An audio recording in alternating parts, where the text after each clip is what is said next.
আসসালামু আলাইকুম সবাইকে। আশা করি সবাই ভালো আছেন।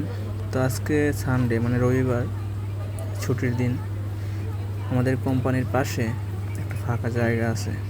তো আমাদের কোম্পানিটা হচ্ছে একটু মানে জঙ্গলের সাইডে, পাম বাগানের মাঝখানে।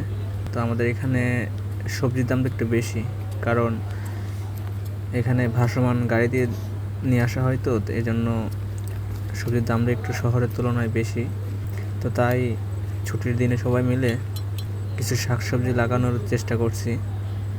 আর আপনাদেরকে বলবো, যারা যারা মালয়েশিয়াতে আছেন, এরকম কোম্পানি সাইডে ফাঁকা জায়গা থাকলে অবশ্যই এরকম শাকসবজি লাগানোর চেষ্টা করবেন। তাহলে দেখবেন যে মাস শেষে আপনার ম্যাচ বিল বা খরচটা অনেকটাই কমে গেছে।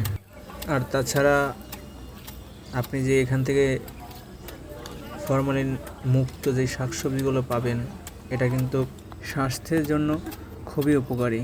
তো আমার ভিডিওটা যদি আপনি দেখে থাকেন তাহলে অবশ্যই লাইক দেবেন আর কমেন্ট করে জানাবেন আপনি কোথা থেকে ভিডিওটা দেখছেন।